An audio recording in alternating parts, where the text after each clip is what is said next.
여러분, 마음을 하나님이 창조하셨다고 믿으시나요? 아, 고맙습니다. 그러면 마음을 돌보지 않으면 어떤 증상이 생긴다는 것도 알고 계시나요? 네. 저랑 오늘 여러분들이 다 알고 계시는 말씀이죠. 오늘 본문을 통해서 이제 부활하신 예수님이 엠마오로 가는 길에 두 제자와 함께 하시면서 어떤 이야기들을, 어떤 장면들을 우리가 이렇게 나누는지 상상하면서 좀 이 말씀을 통해서 우리 관계에 대한 어떤 원리들, 성경에서 말씀하시는 원리들이 뭐야? 이런 것들을 좀 같이 살펴보고 나눠보는 시간이 되기를 원합니다. 많은 분들이 가족들과 같이 오셨다고 들었어요. 맞나요? 옆에 오신 분이 가족이 맞아요? 한번 쳐다보실래요? 네, 가족이기도 하고 또 교회 안에서 같은 공동체, 이웃이기도 하시죠. 이런 관계에 대해서 성경에서 저희에게 이렇게 어떤 원리들을 좀 말씀해 주고 계시지? 어떤 마음으로 우리가 관계를 맺으면 좋겠다. 이런 원리들을 어떻게 말씀하고 계시나 저는 이런 시각으로 성경을 읽는 사람이에요. 제가 기독교 상담학자이기도 하고 그러다 보니까 성경을 마음, 정서 이런 걸 하나 넣어서 읽어요. 뭐 이웃을 사랑하라 이러면 이렇게 해갖고 마음으로 심리 정서적으로 뭐 이렇게 하는 거죠. 그래서 오늘 제목이 뭐죠, 여러분? 네, 맞아요. 뭘로 끝나나요? 정서적으로. 정서적으로. 여러분들은 지금 이 자리에 옆에 사람들과 정서적으로 어떻게 관계 맺고 계시나요? 잘 몰라도 돼요.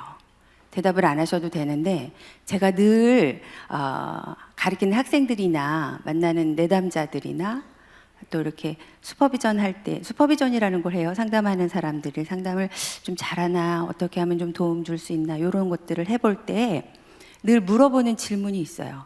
그래서 지금 마음은 어떠세요? 그래서 지금 기분은 어떠신가요? 이렇게 물어봅니다. 여러분, 하나님이 우리한테 그렇게 물어볼 것 같지 않으세요? 끄덕끄덕. 여러분, 지금 마음은 어떠세요? 지금 기분은 어떠세요? 예. 우리 마음이 어떤가 잘 모를 때 너무 많죠. 내가 기분이 뭐야. 심지어 어떤 분들은 내가 지금 어떤 기분을 느껴야 돼 막 이러는 분들도 있어요. 지금 화내는 게 맞아? 슬퍼하는 게 맞아? 막 이러는 분들도 있는데 제가 이 질문을 하는 이유는 답을 듣는 건 두 번째고요. 첫 번째로는 우리가 생각하는 거, 우리가 나도 모르게 막 움직이는 것들을 잠깐 멈추는 효과가 있어요. 제가 여러분들한테 지금 마음이 어떠세요? 이렇게 물어보면 잠깐 여러분들의 생각이나 어떤 평가나 판단들이 멈춰지는 게 느껴지세요? 네, 저는 이런 마음을 이렇게 좀 돌보지 않으면 너무 많은 증상이 생기더라를 아는 사람이에요. 여러분들보다 제가 그거 하나 딱 알아갖고 여기에 있는 것 같습니다. 마음을, 하나님이 주신 마음을 돌보지 않으면, 하나님이 주신 몸을 돌보지 않으면 뭐 여기저기 증상이 생기고 아프듯이 하나님이 주신 마음을 돌보지 않으면 뭐 우울하고 불안하고 또 막 관계에서 어려움들이 생기고 불안하다 보니 뭐 이제 심하신 분들은 환청, 망상 막 이런 것들로 인해서 힘들고 고통스러워하게 하기도 하시죠. 오늘 본문에서 엠마오로 가는 길에 예수님이 이 제자들과 상호작용을 어떻게 하시지를 보면서 우리가 이 관계에 대한 레슨들을 좀 찾아보자. 이럴 때 제가 두 가지 특징을 말씀드릴 거고 각각은 두 가지인데 이제 그에 해당하는 두 가지가 있어요. 그러니까 이제 한 네 가지 측면을 여러분들하고 같이 주신 시간 안에서 알아볼 것 같습니다. 가족 관계나 우리 인간들에서의 관계, 또 이제 인간의 특징들을 볼 때 첫 번째는 우리를 개별적이면서 연합하는 존재로 창조하셨다는 거예요.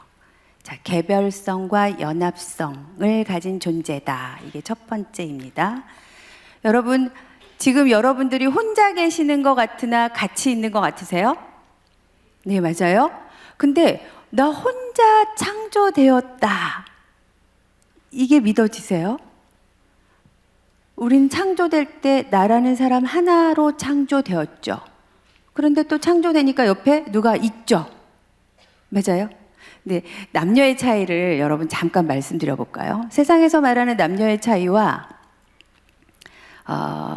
세상에서 말하는 남녀의 차이 아무리 설명하려고 해도 설명이 안 되는 영역들이 되게 많거든요. 근데 성경으로 이해하면 우리가 정말 많은 정보를 얻을 수 있어요. 하나님이 남자를 먼저 창조하시고 여자 창조되기 전에 뭐 하셨나요? 뭐 하셨어요? 바로 여자를 창조하신 게 아니고 동물 이름 짓는 일들을 남성에게 시키셨습니다. 그러다 보니까 남성들은 존재감이 어디에서 오냐면 내가 어떤 영향력을 행사할 수 있나? 누가 내 말을 듣고 영향을 좀 받나? 이럴 때 존재감이 굉장히 중요해요. 근데 여성분들은 창조되니까 누가 딱 있어. 그러니까 존재감이나 삶의 퀄리티가 그 사람하고의 내가 관계에 영향을 굉장히 많이 받는 거예요. 요게 여러분 굉장히 많은 부분을 설명을 해요. 남편분들이 웃기는 얘기를 막 하잖아요. 왜 그래요? 남성분들은 막 아재 개그 막 준비해 갖고 하시죠. 여성분들 중에 아재 개그 준비해 갖고 하시는 분 있어요? 못 보셨죠? 그 차이가 성경에 있다는 뜻이에요. 남성분들이 막 웃기는 얘기를 했을 때 남들이 웃잖아요. 그럼 존재감이 확보가 돼요. 내가 영향을 끼쳤잖아요. 남성분들이 밥 갖고 와 이랬는데 아내가 남편을 죽이는 방법은 어렵지 않아요. 뭐래? 왜 저래? 남성분들이 막 웃기는 얘기를 했어요. 쓸데없는 소리를 하고 있어요. 남성분들의 존재감이 점점점 줄어듭니다. 여성분들의 존재감을, 여성분들의 삶의 퀄리티를 떨어뜨리는 거 어렵지 않아요. 왜 나를 이렇게 귀찮게 해? 왜 나한테 자꾸 말 걸어? 그렇게 하지 말라고 했잖아. 이렇게 계속 얘기하면서 상호작용을 점점 차단해요.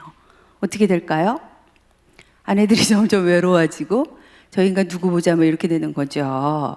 이게 성경에서 참 많은 원리들, 제가 이런 원리들을 찾아갖고 연구해서 삶에 적용하는 거 합니다. 재밌겠죠? 와 감사합니다.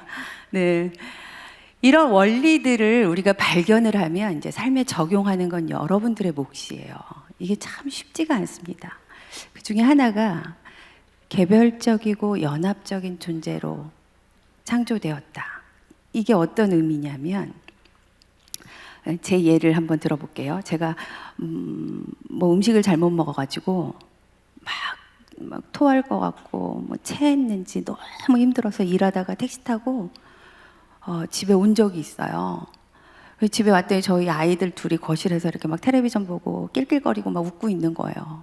제가 막 속이 뒤집어져가지고 막 바로 화장실에 달려가서 막 이렇게 토하고 이랬는데 저희 아이들이 엄마 괜찮아? 이러더니 자기네끼리 막 또 텔레비전 보고 낄낄거리고 웃고, 제 마음에 자식 키워서 뭐하나 이런 생각이 들겠죠. 격하게 동의가 되세요? 너는 엄마가 아픈데 텔레비전이 눈에 들어오냐? 막 제가 이럴 수 있겠죠. 애들이 왜 저러실까? 그럼 엄마가 아픈데 우리가 뭘 어떻게 해야 되지? 이럴 수 있어요. 이게 개별적인 존재로 창조된 개별성을 인정하지 않으면 제가 마음이 더 어려워질 수 있습니다. 여러분들 중에 부모님이 아프시거나 부모님이 불쌍해 보여서 마음이 힘드신 분들이 있죠. 따뜻한 마음이죠. 우리가 부모님을 사랑하는 마음이긴 한데, 그런데 개별적인 존재로 창조되었음을 조금 더 벗어나가지고 조금 더 가서 내 마음대로 됐으면 좋겠다 통제하려고 드는 게 우리의 죄성이에요. 여러분, 아이들이 여기 부모님들 굉장히 많이 나오셨는데 학원을 안 가면 어때요? 땡땡이 쳤다는 전화 받으면 어떠세요? 주님의 뜻이겠지? 열받으시죠? 그래서 어떻게 하나? 그건 너무나 당연한 건데 이제 더 앞서가서 내가 하라는 대로만 하면 수학, 영어 요거 내가 하라는 대로 해. 또 배우자한테도 당신 내가 하라는 대로만 해. 우리 가족들, 원가족들한테도 내가 하라는 대, 내가 정답을 알고 있으니 하라는 대로 하세요. 이러는 순간 우리는 생각해 봐야 돼요. 혹시 개별성을 침범하고 있는 게 아닌가? 하나님이 한 인간을 창조하실 때 주신 자율성과 주도성을 내가 뺏어오는 건 아닌가? 여러분, 안타깝게도 하나님이 우리를 개별적인 존재로 창조하시면서 주신 자율성과 주도성이 있기 때문에 이걸 침범받으면 반복되고 반복돼서 행사를, 내 자율성과 내 주도성을 행사하지 못하게 되잖아요. 어떤 일들이 일어날까요? 증상이 생겨요. 증상이. 하나님이 창조하신 대로 살지 못하면 어려움이 생긴다는 뜻입니다. 많은 친구들이, 또 많은 분들이 중독의 영역에서 힘들어 하시는데, 중독을 심리학적으로는 그렇게 이해를 해요. 내 자율성과 주도성이 뺏기다 보니. 그런데 하나님은 우리를 자율적이고 주도성을 가진 존재로 창조하셨다 보니 어디 한 구석에서는 내 마음대로 할 수 있는 거 해볼 거야. 나 그게 있어야 돼. 하고 발달시킨 게 중독이 아닌가? 이런 생각들, 이런 이야기들 합니다. 컴퓨터 게임 중독에 빠져있는 친구들이 있다면 자기가 주도적으로 뭔가를 발휘할 영역들이 참 많이 없었나 보다. 지금 여기 자녀 데리고 오신 부모님들 굉장히 잘 오셨어요. 어릴 때는 아이들 신발도 신겨주고 오늘은 이렇게 입는 게 좋겠어 하는 게 필요하죠. 그런데 점점 자라갈수록 청소년기, 성인기 됐을 때도 부모님들이 그렇게 하면 자율성과 주도성을 뺏는 거예요. 그때는 너는 뭐 입고 싶어? 어떻게 하면 좋겠어? 이렇게 그 사람의 개별성을 존중하는 일들이 있어야 됩니다. 발달 단계에 따라서. 개별적이면서 연합적인 존재다. 연합성이 있어요. 혼자 사는 것 같지만 같이 사는다는 얘기죠. 여러분 옆 사람들 한번 쳐다보시겠어요? 그리고 그 사람을 향해서 환하게 한번 웃어봐 주세요. 어떠세요? 그 사람 기분이 어떨 것 같으세요? 여러분들 기분은 어떠세요? 달라지나요? 달라져요? 졸음이 깨세요? 아니, 조는 분은 안 계시는 것 같아요. 이 얘기는 우리는 서로에게 영향을 받을 수밖에 없다는 존재인데, 근데 문제는 영향을 좀 많이 받아요. 제가 어제도 만났던 제 내담자는 실존하는 분은 아니고요. 제가 이렇게 가상으로 만들어내는, 그래서 그게 누구지 막 이렇게 알아보실 필요는 없고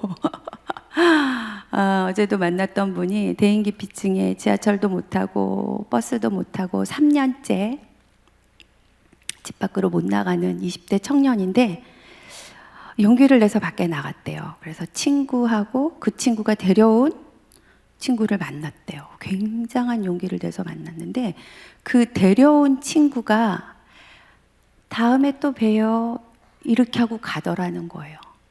그 한마디에 이 사람의 인생이 살아나는 거예요. 나를 안 싫어하나 봐. 내가 괜찮은 사람인가 봐. 여러분들의 친절한 미소 하나가 오늘 누군가를 살릴 수도 있어요. 내가 반대로 다른 사람들의 따뜻한 눈빛을 간절히 바랄 수도 있겠죠.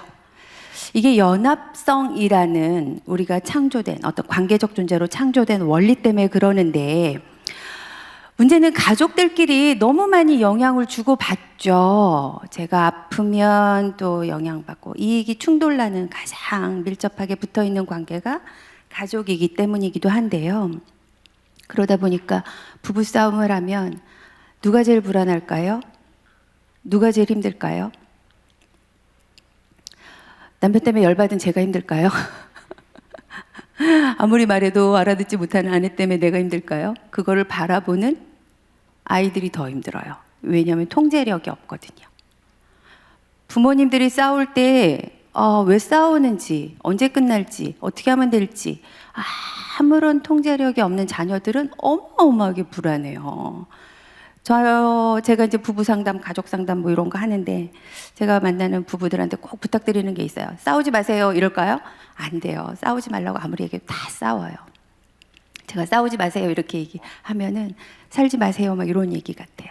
그래서 싸우실 때 그거를 바라보는 아이한테 네 불안하지, 너 때문에 싸우는 건 아니야, 이렇게 한마디만 해주세요. 꼭 그래요. 그게 자녀를 사랑하시는 거예요. 이렇게. 제가 만났던 친구들 중에 손톱이 다 물어뜯어갖고 손톱이 없는, 손톱 밑에 빨간 살이 다 올라와 있는 친구가 있었거든요. 초등학교 5학년 남자친구였는데 이 친구가 학교를 못 가는 거예요. 엄마가 어떻게 될까봐 불안해서.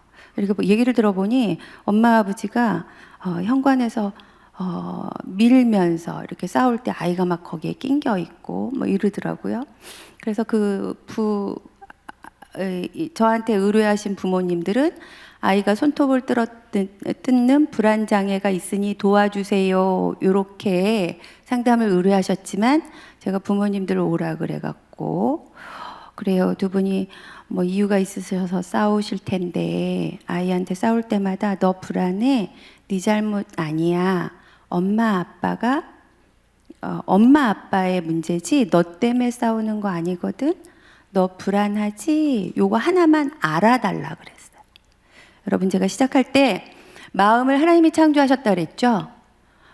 근데 어떤 장면들을 볼 때는 긴장이 굉장히 됩니다. 긴장되는 마음을 누군가 알아주면 긴장이 이완이 돼요. 알아주는 것만으로도 이완이 돼요. 그러면 불필요한 증상까지는 안 갈 수 있거든요. 제가 이 자리에 계시는 분들한테도 꼭 부탁드려요. 자녀들한테. 또 여러분 스스로가 긴장되는 상황에서 아, 내가 긴장하고 있구나. 아, 내가 불안하구나. 아, 너 불안하니? 이렇게 한 번만 좀 알아봐 주십사. 여러분 그 아이는 어떻게 됐을까요? 진짜 극적으로 손톱 물어뜯는 것들은 많이 줄어들었어요. 엄마 아빠 때문에 불안하지 하나만 알아줘도 이게 서로에게 영향을 주고받을 수밖에 없다는 연합적인 성격 때문에 그렇습니다. 네, 연합성이라는 특성 때문에 우리가 영향을 주고받을 수밖에 없다. 이 원리가 이웃을 사랑하는 방법에도 적용이 돼요. 현대인들에게 가장 어려운 영역이 뭘까요? 사람들이 나를 떠날까 봐. 제가 횃불 트리니티 상담센터라는 곳에서 올 7월 말까지, 작년 7월 말까지 한 8년 동안 임상교수로 이렇게 있었는데요. 그곳에서 이제 서울대 기독학생 동아리 연합회 한 15개랑 연합해 갖고 MOU를 맺어서 일을 했어요. 이제 공부를 잘하는 친구들이지만 뭔가 마음적으로 좀 어려움들이 있어서 안 좋은 일들이 자꾸 일어나는 거예요. 그래서 교수님들이 모아갖고 성경 공부하고 막 이래도 아이고 이 친구들이 좀 더 전문적인 도움을 받았으면 좋겠다 아마 그런 결단이셨던 것 같아요. 그래서 그 친구들을 저희가 이제 심리 검사를 하거든요. 그래서 심리 검사 안에서 우울이나 불안이 좀 심한 친구들을 모아서 이제 개별적으로 좀 상담을 진행하는 그런 과정들이 있는데 심리 검사하는 내용 중에 사람들이 나를 떠날까봐 두렵다라는 문항이 있었어요. 몇 명이나 체크했을까요? 여기 계시는 분들은 사람들이 나를 떠날까봐 두려우세요? 아, 그게 두렵지 않으시면 참 복 받으신 거예요. 사는 게 좀 편안하신 겁니다. 제가 받은 질문지에는 거의 모든 학생들이 네 라고 대답을 하더라고요. 네. 사람들이 나를 떠날까봐 두렵다. 여러분 그거에 네라고 체크했는데 그 이후에 불안해서 두려워서 어떤 하는 행동들이 있겠죠. 이렇게 수많은 학생들이 수많은 사람들이 나를 떠날까봐 두렵다. 여러분 이웃을 사랑하라 이러는 명령에 순종하고 싶으실 거예요. 그래서 누가 옆에 사람이 배고파, 나 추워, 입을 옷이 없어, 먹을 음식이 없어 이러시면 우리가 당장 하나님이 이웃을 사랑하라 그랬지. 그래서 필요들을 채워주시려고 준비되신 분들이죠. 그렇다면 옆 사람이 나 심리정서적으로 굉장히 날카로워, 나 예민해, 나 부들부들 떨고 있어, 네가 나를 별거 아니라고 그럴까봐 나 되게 긴장하고 있어. 심리정서적으로 굉장히 결핍되어 있는 상태야. 배고픈 거 추운 거는 물리적인 거지만 이런 상태라면 여러분들 어떻게 하실래요? 이웃을 사랑하는 게 뭘까요? 난 너를 평가하거나 판단하지 않을 거야. 난 당신을 무시하지 않을래요. 라는 눈빛을 따뜻하게 한번 주시는 거가 이웃을 사랑하는 방법 중에 하나가 될 수 있겠다. 이 믿어지시나요? 믿어지시나요? 요즘 사회에 이게 정말 많이 필요하다는 거, 이웃을 사랑하는 방법 중에 하나여야 된다는 것도 믿어지시나요? 여러분들은 그런 사랑을 주실 수 있는 분이세요? 사람들이 날 무시할까봐 인상 딱 쓰고, 여러분, 우리가 인상을 왜 써요? 제가 우리 남편한테 굉장히 많이 하는 말 중에 인상 펴 이런 얘기인데, 왜 인상을 쓰죠?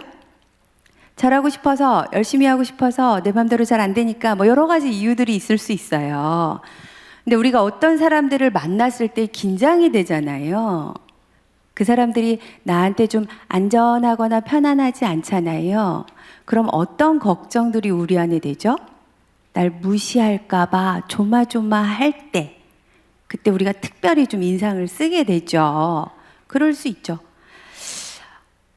나를 보고 유난히 인상 쓰거나 소리를 지르거나 뭐 이런 사람들이 있으면 혹시 그분도 마음에 무시당할까봐 불안해서 그럴 수 있겠구나. 이렇게 생각한다면 그분을 향해서 친절하게 한마디 해주실 수 있으세요? 이게 이웃을 사랑하는 방법 중에 하나라는 거. 예. 그리고 연합성 때문에 일어나는 우리가 생각해 봐야 할 문제가 또 하나 있습니다. 내가 영향을 누군가에게 줄 수 있다는 거는요, 우리가 좀 지혜롭게 생각해 볼 필요가 있어요. 가족 상담을 하거나 부부를 만나면 수많은 분들이 저한테 이렇게 얘기해요. 도대체 내가 수백 번을 얘기해도 내 말을 안 들어요. 부모님들이 오셔가지고, 교수님, 제가 얘한테 몇 번을 얘기했는지 몰라요. 교수님, 제가 얘한테 이런 얘기를 하고 또 해요. 이렇게 하라고 아무리 얘기를 해도 들어먹질 않아요. 이러세요. 그래서 어떻게 하셨는데요? 그러면 이거 했고요, 저거 했고요, 저거 했어요. 애가 어떻던가요? 이렇게 얘기하면 아니, 제가 뭐를 어떻게 했다고요. 막 이렇게 얘기하세요. 우리가 연합성의 존재라는 건 내가 하고 있는 일들이 이 사람한테 어떤 영향을 미치고 있지를 생각해 봐야 된다는 원리가 있습니다. 내가 남편한테, 아내한테 당신 그렇게 하면 안 돼. 당신 이렇게 하라고. 많은 아내분들이 교수님, 남편이 제 얘기를 너무 판단하고 평가해요. 이렇게 하라고 답을 주려고 그래요. 도대체 대화가 안 돼요. 내가 원하는 거, 그랬어? 그랬구나. 이렇게 말했으면 좋겠는데 이 인간은 도대체 그렇게 말할 줄을 몰라요. 이렇게 끝나면 다행인데 나를 사랑하지 않나 봐요. 못 살겠어요. 이렇게 막 해석의 점프로 가시는 경우들이 있죠. 그럼 우리가 이제 생각해 봐야 돼요. 이 사람이 그러면 그런 변화들을 일으키려면 내가 어떻게 하면 되지? 남편이 그렇구나, 그랬어, 이렇게 하려면 어떻게 하면 되지? 여러분 어떻게 하고 계세요? 저는 저희 남편한테, 제가 결혼한 지 한 28년, 27년 됐나?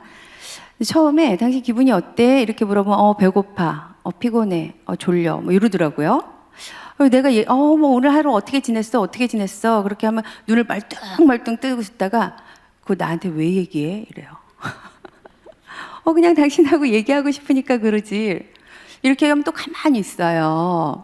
근데 제가 평생을 살아야 되잖아요, 이분하고. 그래서 계속 가르쳤어요. 고개를 끄덕끄덕 하면서 지금이 그렇구나 할 때야. 지금 타이밍에서 그렇구나, 그랬어, 요렇게 할 때야. 그리고 지금 기분이 어때? 그러면 자, 사지선다를 알려줄게. 뭐 이 중에 하나 대답해봐. 뭐 요렇게 하면서 제가 가르쳤어요. 왜 그랬냐면 저도 대화를 하고 살아야 되는데 대화의 영역이 전혀 발달되지 않은 공대생을 데리고 살려다 보니까 우리가 뭘 하고 있는 거에만 집중하는 경향이 있습니다. 우리 죄성 때문에 그래요. 근데 우리가 하고 있는 행동으로 인해서 옆에 사람이 어떤 영향을 받고 있나를 살펴야 돼요. 내가 하는 잔소리로 아이가 어떻게 되고 있나. 내가 하는 말투로 어떤 영향을 받고 있나, 내 목소리 크기로 이 사람이 어떤 정보를 받고 있나. 수많은 학자들이 무드가 컨텐츠보다 더 중요하다는 걸 밝혀내고 있습니다. 제가 여러분들한테 밥 먹어! 밥 먹어. 밥 먹어. 컨텐츠는 어때요? 밥 먹어 똑같죠? 전달되는 내용은 어떻습니까? 정보가 다르죠.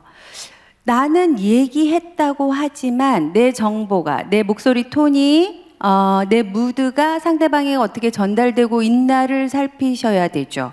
그게 그 사람한테 어떤 영향을 주고 있을까? 이게 개별적이면서 연합적인 성격에서 우리가 좀 원리들을 찾아서 삶에 적용해 볼 수 있을 것 같고요. 두 번째는 제가 이 얘기를 여러분들하고 더 나누고 싶은데, 가족은 정서적 관계입니다. 정서적 관계. 정서적이라는 단어를 제가 참 많이 얘기하죠. 가족이 정서적 관계다라는 특징은요, 우선은 사회적 관계가 아니라는 뜻이에요. 여기 사회생활 하시는 분들 참 많이 오신 것 같아요. 직장 생활 하시면서 피곤하실 텐데 참 대단하시다라는 생각이 들어요. 가족 관계는 사회적 관계가 아니에요. 다시 말해서 성취나 기능이 우선된다는 뜻이 아닙니다. 잘하고 잘못하는 게 우선되지 않아요. 여러분, 공부를 잘하면 내 자녀고 공부를 못하면 내 자녀가 아닌가요? 그렇지 않죠. 사회적 관계에서는 어떤 목적을 가지고 목표를 달성하기 위해서 상호작용한다는 특징이 있습니다.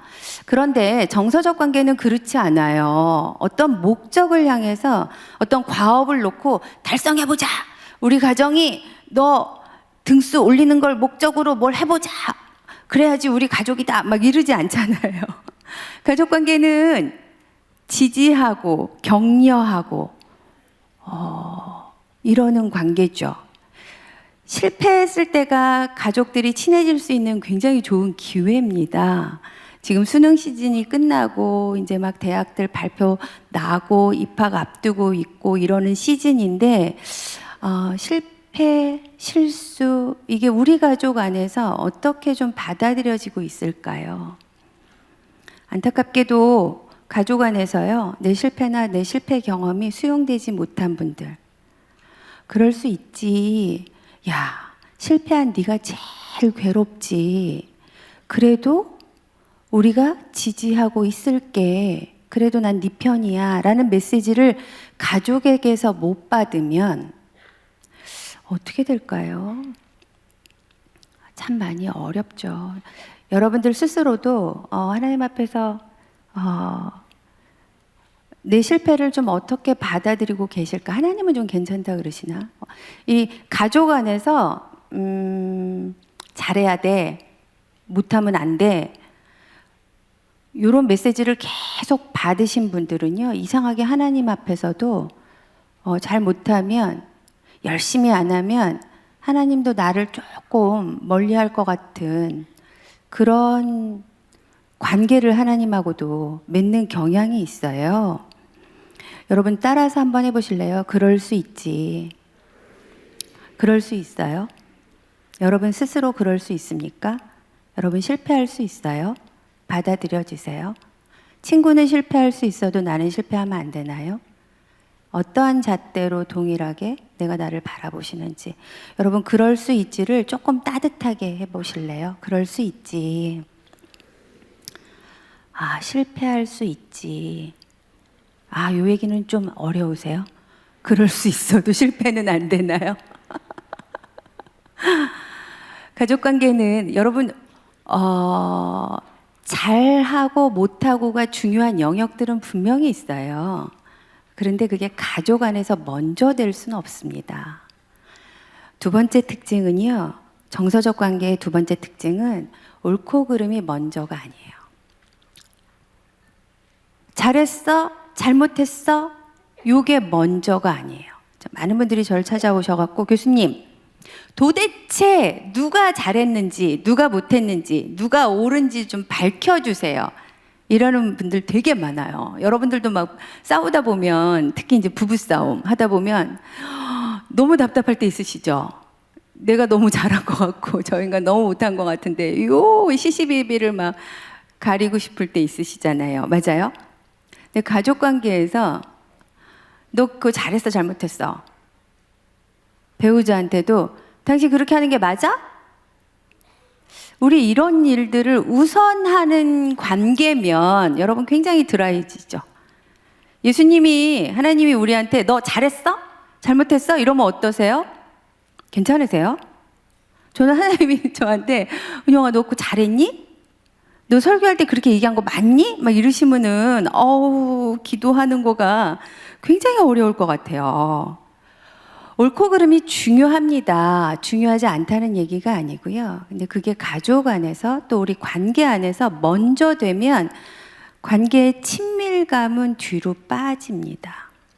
가족은요, 친밀함 자체가 우리가 상호작용하는 거 자체가 굉장히 큰 목적이 될 수 있겠다. 오늘 본문으로 한번 돌아가 볼까요? 누가복음 24장 우리 15절 같이 한번 읽어봅시다. 그들이 이야기하며 토론하고 있는데 예수께서 가까이 가서 그들과 함께 걸으셨다. 16절도 읽을게요. 그러나 그들은 눈이 가리어서 예수를 알아보지 못하였다. 너무 잘 아시죠? 예수님이 뭐 하셨대요? 가까이 가셨대요. 그리고 함께 걸으셨대요. 그런데 그 다음 17절 한번 올려주세요. 네, 17절 같이 읽겠습니다. 예수께서 그들에게 두 분이 걸어가면서 서로 주고받는 이 말들은 무슨 이야기입니까? 하고 물으셨다. 그들은 침통한 얼굴을 하고 걸음을 멈추었다. 자, 예수님이 모르셨을까요? 어떤 일들인지. 엠마오로 가는 두 제자가 아이고 내가 그렇게 부활한다고 얘기했는데 못 알아듣고 엉뚱한 얘기하고 있어. 이걸 예수님이 모르셨을까요? 다 알고 계셨을 것 같아요. 우리도 자녀들이 무슨 얘기하는지, 우리 부모님들이 뭐가 필요한지, 우리 배우자가 왜 저러는지 다 알죠. 내가 알아 막 이러죠. 그런데 예수님도 아시는데 17절에 보시면 그들에게 무슨 이야기야? 라고 물어보신다는 거예요. 19절도, 여러분 19절도 똑같아요. 같이 19절 읽어보겠습니다. 예수께서 그들에게 물으셨다. 무슨 일입니까? 그들이 예수께 말하였다. 나사렛 예수와 관련된 일입니다. 그는 하나님과 모든 백성 앞에서 행동과 말씀에 힘이 있는 예언자이셨습니다. 17절에도 예수께서 그들에게 물으셨다. 무슨 이야기예요? 19절에도 예수께서 그들에게 물으셨다. 무슨 일이야? 아주 따뜻하게 물어보셨을 것 같은데 예수님은 우리 안에 무슨 일이 일어난지 분명히 알고 계심에도 불구하고 물어보시는 거예요. 왜 그러셨을까요? 답을 너무나 많이 알고 계시는데 상호작용 자체가 목적이기 때문에 그렇습니다. 친밀함 자체가 목적이기 때문에 그래요. 우리가 가족들과의 관계에서 목적은 뭔가 성취나 옳고 그름을 막 입증해서 우리가 똑바로 세워져야 돼. 이거는 2번이었으면 좋겠어요. 1번은 친밀함. 가족들하고 여러분 친밀한 관계를 원하시죠? 그렇다면 이 친밀함을 방해하는 것들이 뭔가 이런 것들을 좀 하나님 앞에서 또 고민해 보시는 시간이 되었으면 좋겠습니다. 예수님 마찬가지로 몰라서가 아니실 거라는 거예요. 무슨 일이 일어났는지 몰라서가 아닐 거라는 거예요. 상호작용 자체를 굉장히 원하실 거라는 겁니다. 이게 참 어려워요. 잘했어? 잘못했어? 요거를 좀 안 하고 상호작용하는 게 굉장히 어려워요. 왜냐하면 우리가 불안하거든요. 우리가 잘못된 양육을 할까봐, 또 우리 자녀들이 또 우리의 삶이 잘못될까봐 굉장히 불안해서 우리가 통제하려고 들다 보니 옳고 그름을 자꾸 따지게 되고 뭐 이렇게 돼요. 친밀함을 방해하는 게 내 불안일 수 있겠다. 그러다 보니까 내가 좀 통제하려고 들고 아이의 개별성을 좀 침투해서 들어갈 수 있겠다. 제가 아까 발달 단계에 따라서 아이들의 자율성과 주도성을 좀 존중해 줘야 된다 그랬는데, 사춘기 자녀 여기 키우시는 분들이 있으세요? 많이 있으실 거. 아이고, 손을 번쩍 드시네요. 어려우시죠? 너무 힘드시죠? 그래서 뭐 하세요?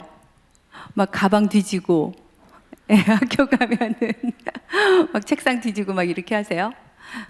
그럴 때 꼭 참는 게 신앙생활이다라고 생각해 보실 수 있으세요? 막 이렇게 카톡 뭐 하나 알아보고 싶고 이럴 때 아이들이 아이고 내가 자율성을 침범하는구나. 아유 이러지 말아야 되는데 내가 불안해서 그러는구나. 여러분 사춘기 자녀들 방 들어갈 때 꼭 노크하고 들어가셔야 돼요. 어떤 분들은 문짝 띄어 막 애가 문을 잠근다고 문짝 띄고, 어떤 분들은 공부하나 유리창 이거 창문 막 달고 돈 들여가지고. 왜 그래요? 다 우리가 불안해서 그래요. 신앙생활은 우리의 불안을 우리가 씨름해야 하는 영역입니다. 여러분 믿음으로 살죠. 믿음으로 살려고 여기 나오셨죠. 근데 믿음하고 불안은 굉장히 공통된 특징이 있어요. 불안하고 믿음이 어떻게 공통성이 있다 그러는 거지? 생각되실 텐데, 믿음도 불안도 미래를 현재로 산다는 특징이 있습니다. 미래를 현재에서 사는 특징이 있어요. 믿음도 미래에 일어날 들, 미래에 대해서 지금 믿는 거죠. 네. 여러분 제가 여자라는 게 믿어지세요? 믿음의 영역은 아니에요. 왜 그렇죠? 현재 제가 그렇죠. 여기에 물이 있는 게 믿어지세요? 이건 믿음의 영역은 아니죠. 왜 그래요? 보여지니까. 현재 일어난 일들이니까. 그런데 믿음이 필요한 영역은 하나님이 나를 버리지 않으실 거야. 우리의 자녀들을 하나님이 책임져 주실 거야. 나에게 약속하신 말씀들을 이루어 주실 거야. 이게 다 미래에 일어날 것들을 현재로 믿는 거죠. 불안도 그래요, 불안. 누가 날 때릴까봐 불안하죠. 여러분들은 안 그러시네요. 내가 넘어질까봐 막 불안하죠. 이게 다 까봐. 어떻게 될까봐. 우리 아이가 잘못될까봐. 남편이 어려워질까봐. 미래에 있는 일들을 내가 현재 경험하면서 불안한 거거든요. 근데 이제 간혹 그러면 믿음이 좋은 사람들은 불안하지 않을 거야. 이렇게 얘기를 하시는데 저는 그렇게 생각하지는 않고, 믿음과 불안이 좀 같이 가는 것들이 있다. 불안이 여러분 나쁘다 이렇게 생각하시나요? 이렇게 비슷한 정서들이 있어요. 분노가 나빠요, 좋아요? 불안은 좋아요, 나빠요? 슬픔은 좋아요, 나빠요? 이렇게 굉장히 이분법적으로 제가 여쭤보는데, 좋고 나쁜 게 아니고 이렇게 중립적인 특징이 있다는 거예요. 우리는 창조된, 이렇게 하나님 앞에서 이렇게 딱 창조된 인간이기 때문에 실존적으로 불안할 수밖에 없습니다. 키에르케고르는 그런 얘기하죠. 불안하지 않았다, 불안하지 않다 이러면 죽은 상태다 그러죠. 죽으면 안 불안하죠. 그럼 살아있다, 그러면 내가 불안하구나. 뭐 큰 불안은 아니어도 조금씩 불안하구나. 근데 이게 하나님하고 좀 가까이 있을 땐 조금 덜 불안하고 좀 편안해지고, 하나님하고 좀 이렇게 있으면 좀 불안이 더 크게 인식되고 이러는 차이가 있지만, 어쨌든 우리는 불안할 수밖에 없는 존재다. 그래서 내가 이 중립적인 정서로 굉장히 부정적으로 행동을 하면 그게 나쁜 거고, 통제하려고 들고 가방 뒤지고, 제가 이렇게 얘기하면 교수님 가방 뒤질만 해요. 애가 이상한 짓 하고 다녀가지고 제가 그럴 수밖에 없어요 이러시는데, 맞아요. 그럴 수밖에 없는 상황들이 있으니까 가방도 뒤지고 막 이렇게 그러죠. 그런데 내가 좀 존중하는 연습들을 아이의 발달 단계에 필요하면 좀 해봐야 되겠다. 그러면 그때 우리가 신앙생활의 영역은 내 불안하고 좀 싸우는 거예요. 내가 불안해서 어떤 행동들을 하는 거와 싸우는 겁니다. 믿음이라는 거는 여러분 뭘 브레이크 스루 하려고 하는가? 저도 어제 그제 여러분들과 동일하게 이 자리에 예배를 이제 저는 유튜브로 이렇게 참석을 하면서 제가 은혜를 많이 받더라고요. 역전되리라. 이런 영역들이 이 시간에 제가 여러분들하고 같이 나누는 이야기들은 마음의 영역이었으면 좋겠다. 근데 이 불안해서 하는 어떤 행동들, 어떤 습성들의 영역을 우리가 브레이크스루 했으면 좋겠다. 이렇게 좀 말씀을 드려봅니다. 영성은요, 죄성을 거스르는 거를 영성이라고 할 수 있어요. 우린 불안해서 통제하려고 할 수밖에 없습니다. 우리 죄성이 그래요. 우리의 죄성이 내가 다 알아야 되겠고, 내가 원하는 대로 돼야 되겠고, 그렇죠. 또 있어요. 내가 너무 한심하게 쓸모없게 여겨지는 생각에서 막 빠져들어서 거기에서 막 자리를 잡고 웅덩이 빠져가지고 난 한심해, 난 쓸모없어, 내가 보니 나는 이것도 못해, 저것도 실패했어. 여러분, 요렇게 웅덩이 파서 들어앉고 있는 거, 그러면 이제 막 부모님들이 보기에 언제까지 그럴 거야, 어떻게 할 거야, 막 이러기도 하고, 맞아, 네가 잘하는 거 없잖아, 빨리 나와, 막 이러기도 하고, 우울에 빠져 있는 분들한테 의지의 문제지, 막 이러기도 하고, 근데 그게 도움도 안 되고, 이럴 때 저는 영적인 활동이라는 건 내가 정말 한심할까? 혹시 내가 그동안 들어왔던 부정적인 메시지들로 내가 지배당하는 건 아닌가? 라고 한 번만 생각해 보는 거. 내가 쓸모없는 사람이 하나님은 아니라 그러는데 왜 나는 자꾸 내가 쓸모없다고 생각하지? 요렇게 내면에서 싸움을 시작하는 거예요. 요게 영적으로 고군분투하는 영역이 되어야 될 거라는 생각입니다. 내가 스펙을 쌓아갖고 좀 더 기능하는 사람, 또 내가 얼마나 올바른지, 얼마나 옳고 바르게 사는지, 제대로 똑바로 사는 걸 보여줘야지, 막 이쪽으로 애를 쓰는 거를 우리가 막 영적으로 고군분투한다 그럴 수는 없는 것 같고, 이 내 내면의 죄성, 내가 옳음을 증명하려고 하고 내가 얼마나 큰 사람인지, 내가 얼마나 센 사람인지 보여주고 싶은데 이 내면의 욕구들과 충동들과 싸우는 게 우리의 영성이 되어야 되지 않을까. 이 아침에 여러분들하고 이런 말씀을 나누어 봅니다. 돈을 버는 것보다, 집을 사는 것보다, 재테크 하는 것보다 훨씬 더 의미 있고 가치 있는 일이 될 거잖아요. 제가 제 남편 아침에 저 태워다 주면서 오늘은 내 욕 좀 들었으면 좋겠다 이랬는데, 제 남편이 사회적으로 좀 잘 나간단 말이죠. 괜찮은 사람이에요. 멀쩡하고. 근데 이제 저희 아이들한테 똑바로, 뭐 제대로 이런 말들을 참 많이 했던 거예요. 그 얘기 좀 안 했으면 좋겠다. 애들이 알아서 똑바로 제대로 하는 거가 뭐가 그렇게 중요한가. 따뜻하고 다정하게 사는 게 중요하지. 저는 좀 이랬던 것 같아요. 근데 어쨌든 둘째가 아들인데, 둘째가 이렇게 청소년기를 좀 무난무난하게 지내다가, 이제 여러분 청소년기를 무난무난하게 지나가면 부모님들이 아싸, 대학 갔으니 끝났다 이러실 것 같죠? 아까 청소년기 온다 그러셨는데 그렇지 않습니다. 청소년기는 꼭 합디다. 하나님이 개별적인 존재로 창조했다는 건 자기 사이즈를, 자기 포지셔닝을 정서적으로 해야 된다는 뜻이거든요. 내 사이즈를 내가 얼마나 난 사람이야, 이걸 한다는 건 비교의 축이 있어요. 그게 보통 부모예요. 그래서 어렸을 땐 부모님이 굉장히 커 보이다가 여러분 청소년기가 되면 지가 되게 큰 줄 알아요. 청소년기들은 막 컸다 작아졌다 이렇게 하면서 정체성, 사이즈를 찾아가는 시기잖아요. 이 친구들이 이걸 좀 오래 해요. 요즘엔 중고등학교 때 공부만 하느라고 이거 못 해가지고. 근데 부모는 항상 동일한 사이즈인데 지가 커질 때 부모가 어떻게 보여요? 찌질하고 작아 보여요. 그럴 때 부모님들이 그걸 잘 견뎌줘야 돼. 네가 날 무시해! 이러지 마시고, 아, 얘가 지금 커졌다 작아졌다 하는 시기를 보내고 있나 보다 이래야 돼요. 네가 어디서 문꽝 닫아! 문 안 열어! 이러지 마시고.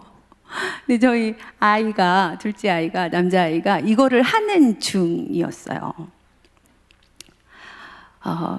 뭐 어디 우리 가족이서 뭐 어디를 가기로 했는데 아이가 막 씩씩거리면서 화가 나가지고 뭐가 못마땅했겠죠. 늘 못마땅하잖아요. 근데 이렇게 차를 타다가 저희 남편 차로 이동하는데 제 차를 이렇게 문을 콕 찧었어요. 그러니까 이제 저희 남편이 애를 한 3일 동안 참아주다가 열이 받아가지고 너 문 콕한 거 사과해. 이러니까 차에 타서 저희 아이가 사과했는데요. 나 못 들었는데? 우리 남편이 그랬어요. 전 사과했는데요. 내가 못 들었다고! 이러면서 점점 서로 익숙하죠? 우리 집안에서 일어나는 일들이잖아요. 이렇게 격해졌어요. 그러니까 저희 아이가 저는 잘못했다고 얘기했는데 못 들으신 분 잘못이죠. 이렇게 얘기한 거예요. 점점 부하를 긁었어. 그러니까 우리 남편이 화가 나가지고 저희 남편 원래 이렇게 화 많이 안 내는 사람인데 뭐라고 이렇게 했어요. 이게 차를 이렇게 뭐 핸들을 이렇게 꽝. 그래서 애가 저 내릴래요. 이러면서 툭 내리고 그 다음부터 아빠랑 얘기를 안 하는 거예요. 한 4달을 얘기를 안 했어요. 보통이 아니죠. 이제 저희 남편이 이제 괴로우니까 처음에는 여러분 이게 원래 이렇게 단계가 있어요. 처음에 내가 뭐 잘못해 저는 이렇게 네 가지가 없는 거지 막 이러다가 그래도 애가 좀 부모랑 소통을 이렇게 물론 저랑은 소통을 했지만 이제 좀 전화도 해보고 문자도 하고 이러는데 자꾸 좀 거절되고 차단당하고 뭐 차단은 아니고 이렇게 좀 끊어지고 이러는 시간들을 겪으면서 저희 남편이 참 괴로운 시간들을 보내더라고요. 저희 남편의 아버지는 폭력하고 도박하시고 자녀들 뭐 어머님 일찍 돌아가셨어요. 이렇게 많이 때리시고 이러셔갖고 일찍 돌아가시고 한 30년 혼자 사시다가 작년에 돌아가셨어요. 그 아버지의 아들로 저희 남편이 살아온 거잖아요. 존중받아 본 적도 없고 아버지랑 상호작용, 아버지 뭐 제 생각은 이런데요. 이런 이야기를 해본 적이 없는 늘 무책임하게 가정을 전혀 돌보지 않았던 아버지가 자기 아버지인데 자기는 보니까 그 아버지보다는 어때요, 여러분? 괜찮죠. 굉장히 괜찮죠. 나는 그러니까 우리 남편 입장에선 자기는 아무리 생각해도 자기 아버지보다는 훨씬 괜찮은 아버지인데 왜 이놈의 새끼가 이러지? 이런 생각을 했을 것 같아요. 굉장히 곤고한 시간을 보냈을 것 같아요. 12월 달에 저희가 코로나가 다 걸렸어요. 근데 저희 아이가 이렇게 아빠랑 얘기하겠다고 우여곡절 끝에 이제 왔는데 저는 그때 코로나 안 걸렸고 남편 혼자 걸렸는데요. 이렇게 방 한 구석에 저희가 고양이를 키워갖고 방묘문이라는 게 있어요. 그 감옥 철창 같은 문이 있는 방에 저희 남편 격리시켜 놓고 이제 저희 아이가 그 앞에 이제 아빠랑 얘기하겠다고 왔는데 사회적으로 잘 나가고 멀쩡한 남편인데 코로나 걸렸죠. 춥죠. 몸 으슬거리죠. 잠바 같은 거 막 이렇게 입고 쪼그리고 앉아가지고 아이가 왔는데 저희 남편이 미안하다. 이게 첫 마디였어요. 여러분 저는 그게 세상에서 제일 감동적이었던 장면 같아요. 사회적으로 아무리 잘 나갈 때 제가 감동을 받은 것 같진 않아요. 제가 막 엄청난 존경스러움이 있었던 것 같진 않아요. 분명히 이성적으로 생각할 때는 내가 뭘 잘못했어. 저놈의 새끼가 잘못한 거지. 또는 내가 잘못했어. 그런데 우리 보통 이렇게 얘기하죠. 너는 잘했어. 이런 얘기 하고 싶잖아요. 근데 그날은 그런 데가 없더라고. 그런 데가. 내가 잘못했다. 그럼 저희 아이가 깜짝 놀라가지고 그 4달 전에는 그런 얘기 안 하셨는데 왜 생각이 바뀌신 거예요? 저희 아이 참 대단해요. 막 이렇게 얘기하니까 우리가 그렇게 키웠죠. 그러니까 내가 애비가 돼가지고 아빠가 돼가지고 요렇게 한 거는 참 잘못한 것 같다. 그 아이가 이제 그제서야, 여러분 오늘 엠마오 두 제자에게 하나님, 예수님이 같이 걸어가 주시고 17절 물어봐 주시고 19절에 물어봐 주시고요. 그런 다음에 여러분 또 예수님이 뭘 제자들하고 하시냐면 27절에 그들에게 설명해 주시기도 해요. 그 다음에 30절에요. 그들과 함께 음식을 잡수시기도 합니다. 그랬더니 31절에 그제서야 그들의 눈이 열려서 이렇게 나오잖아요. 저희 아들이 그제서야 아빠 저도 두 가지 잘못한 게 있어요. 눈이 열린 거죠. 사실 마음이 열린 거죠. 예수님이 우리한테 이렇게 해주시는 것들이 우리의 삶에 일어났으면 좋겠습니다. 말씀을 좀 마무리하기를 원하는데요.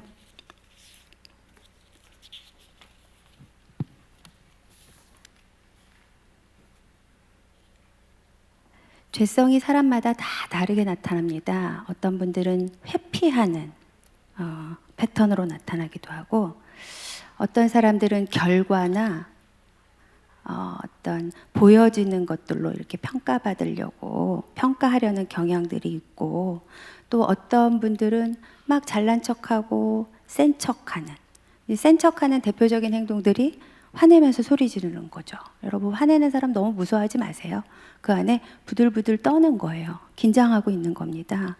이게 다 우리의 부끄러운 것, 어떤 수치스러운 영역들을 좀 가리려고 하다 보니까 하는 죄성의 결과들, 행동들입니다. 이거를 나쁘다 이러지 마시고, 내가 그러고 있구나 라고 좀 이해하셨으면 좋겠고, 또 하나님은 아니라 그러는데 나는 뭔가 자꾸 내가 위축되고 초라하고 찌그러드는 것 같아. 그러면 내가 그러고 있구나, 하나님은 아니라고 얘기하시는구나, 이런 것들을 좀, 신앙생활이 제가 요런 영역에서 일어나야 되겠다, 이렇게 말씀드리는 것들을 좀 기억하셨으면 좋겠어요.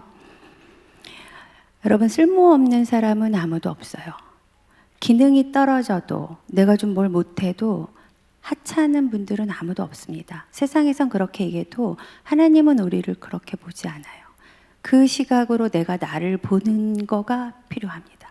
내가 세상에서 아무리 잘 나가도, 내가 세상에서 뭐 이렇게 막 파워 있고 나를 추종하는 사람들이 막 많고 내가 파워가 아무리 있어도요, 하나님 앞에서는 똑같이 그냥 귀한 인간이에요. 귀한 사람 하나예요. 내가 더 뭐가 있는 사람이 아니라, 하나님의 시각으로 내 자신을 보고, 그 시각으로 내가 옆 사람을 봐줄 때 옆 사람의 삶도 변화될 수 있겠다, 이것들을 좀 기억하시면서 우리가 신앙생활 했으면 좋겠습니다. 예수님이 제자들에게 함께 걸어가 주시고, 근데 알아보지 못할 때 이놈들 아직도 못 알아봐 이러지 않으시고, 또 물어봐. 무슨 일이야?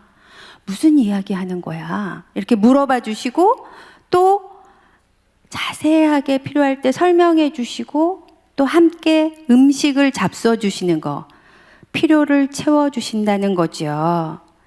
그제서야 제자들의 눈이 열렸던 거, 우리가 우리 가족들 안에서, 또 우리 관계 안에서 했으면 좋겠어요. 못 알아듣는 거 구박하지 않으면서도, 아직도 몰라 이러지 않으면서도, 우리가 함께 걸어가는 가족, 공동체에서 우리가 이렇게 함께 있어주고요. 여러분, 물어봐 주시고 또 존중해주고, 어떻게 하면 우리 서로의 삶이 변할까 고민하면서 상호작용하는 우리 모두가 되기를 이 아침에 축복하며 말씀드립니다. 이제 기도하겠습니다. 하나님 아버지, 참 감사합니다. 주신 말씀을 듣습니다. 공고한 우리 인생 여정에 예수님이 함께 걸어가 주시면서 나를 존중하듯이 나도 나 스스로를 존중하게 하여 주시옵소서. 또 우리의 관계를 해치는 우리의 생각이 무엇인지, 우리의 행동이 무엇인지 하나님 앞에서 점검하기를 원합니다. 새롭게 하여 주시옵소서. 그래서 우리 사랑하는 가족들과 또 이웃들과 더 친밀해지기를 원합니다. 그런 작은 변화를 향해 결단하며 나아가는 우리를 불쌍히 여겨주시고 도와주시옵소서. 예수님의 이름으로 기도합니다. 아멘.